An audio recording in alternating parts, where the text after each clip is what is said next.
Hello everyone, welcome back to another quick and exciting math challenge. At first glance, this one might look super easy, but don't be too quick to answer. It's one of those sneaky problems where order of operations really matters. So are you ready to test your mental math skills? Here's the problem.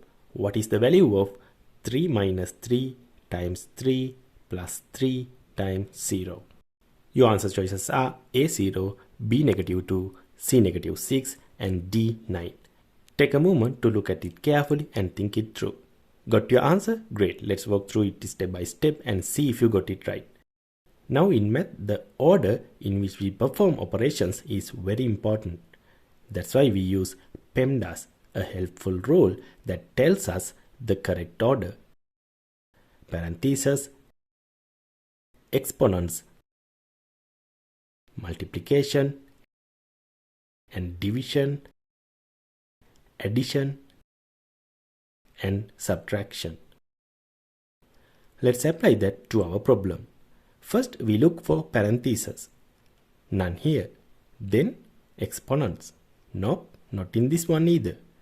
Next comes multiplication, and we have got two multiplication parts here and here. Let's solve them in order from left to right. First 3 times 3, which equals 9.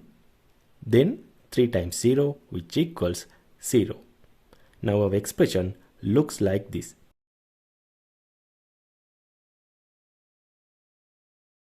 Next we handle addition and subtraction from left to right. 3 minus 9, which equals negative 6. Then negative 6 plus 0, which equals negative 6. So the final answer is C, negative 6.